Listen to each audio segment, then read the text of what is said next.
Είστε συγγενείς της κυρίας Παπαδάκη? Μάλιστα, ο γιος της πώς είναι? Είχε ένα κεφαλικό επεισόδιο. Προς το παρόν δεν είμαι σε θέση να σας πω περισσότερες λεπτομέρειες. Θα πρέπει να κάνουμε κάποιες εξετάσεις και μετά. Κινδυνεύει η ζωή της? Στην παρούσα φάση, μάλλον όχι.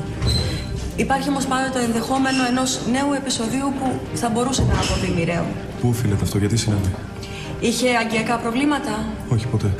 Πιθανόν να είχε χρόνια πίεση. Ή ίσως να φορτίστηκε συναισθηματικά και να είχαμε αυτό το αποτέλεσμα. Θα γίνει καλά. Ήταν βαρύ το επεισόδιο. Οπωσδήποτε θα αφήσει κατάλοιπα. Μια δυσκολία στην κίνηση, στην ομιλία. Δεν μπορεί να γίνει κάτι. Φυσικοθεραπεία. Είναι πάρα πολύ νωρίς για να κάνουμε οποιαδήποτε πρόγνωση. Καλά, συγγνώμη, όταν τη βρήκα εγώ μιλούσε κανονικά. Τι να σας πω. Υπάρχει περίπτωση να έπαθε δεύτερο εγκεφαλικό κατά τη διάρκεια της μεταφοράς της. Αυτά συμβαίνουν. Ωραία, θα την κρατήσετε εδώ? Είναι το καλύτερο για αυτήν. Θέλω να σας πω και κάτι άλλο.